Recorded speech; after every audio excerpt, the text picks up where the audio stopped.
Salut les tacleurs, bienvenue dans la 5e émission du tacle additionnel. Donc aujourd'hui on va faire le bilan des quarts de finale de la Ligue des Champions avec les tops, les flops et on se projettera sur les demi-finales qui commencent mardi.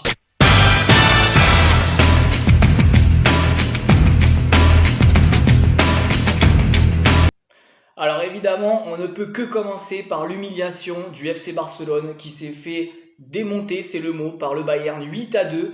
Alors j'avais fait une émission sur le déclin du Barça et effectivement on peut dire que j'ai été visionnaire puisque c'est exactement ce qui se passe.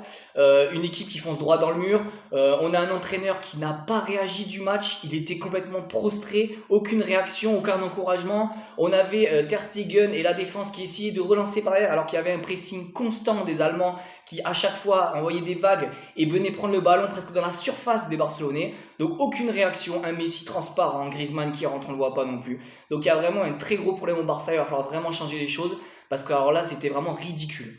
Enfin, c'est de la bouillie tout ça. C'était pas mauvais, c'était très mauvais. Voilà. Et donc à côté on a le Bayern qui a été vraiment énorme sur ce match. C'était vraiment des vagues, une équipe qui joue ensemble, vraiment des joueurs fantastiques et surtout un énorme banc parce que tous les joueurs qui sont entrés ont largement leur place dans l'effectif du Barça et sûrement titulaire. Donc vraiment un énorme Bayern. Donc pour moi, comme je l'ai dit dans l'émission précédente, pour moi c'est eux les futurs vainqueurs parce qu'ils sont vraiment au-dessus. Alors les Bavaroises, ça marche? Toujours en tracteur? Alors ensuite on a eu un super top, c'est Lyon qui a éliminé Manchester City à la surprise générale. Donc vraiment une très très bonne équipe de Lyon qui a vraiment maîtrisé son sujet. Alors évidemment ça n'a pas été toujours facile parce que Manchester City a une armada offensive assez impressionnante. Mais vraiment bravo à Lyon d'avoir résisté à cette armada. Et bon après ça se joue à pas grand chose puisqu'on a Sterling qui rate une occasion énorme. Et donc après juste après on a le troisième but lyonnais donc qui finit le match. Donc vraiment bravo à lui. Et concernant Manchester City, là il y a un très gros problème, c'est monsieur Pep Guardiola qui a fait une compo totalement hallucinante. Et du coup Pep Guardiola, si on regarde bien, ça fait quelques années qu'il échoue souvent en Ligue des Champions. Il passe pas, on est par les 8e, avec le Bayern c'était difficile. Après il y a eu des quarts, c'est le troisième quart je crois où ils perdent.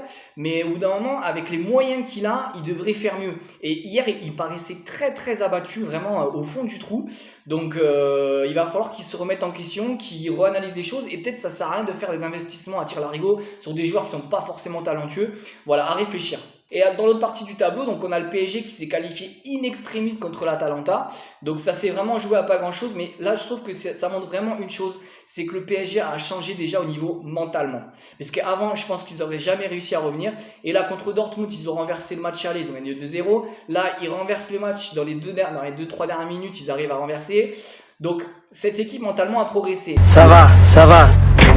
Vous les Français, vous avez toujours une grande gueule comme ça. Et là, ils arrivent en demi donc contre Leipzig qui a éliminé l'Atlético. Donc l'Atlético vraiment très très décevante. Ils n'ont rien montré devant, vraiment rien du tout. Et derrière, ils étaient fébriles alors que c'est plutôt une des qualités qu'ils ont de base. Donc bravo à Leipzig qui a gagné le match plutôt logiquement, on va dire.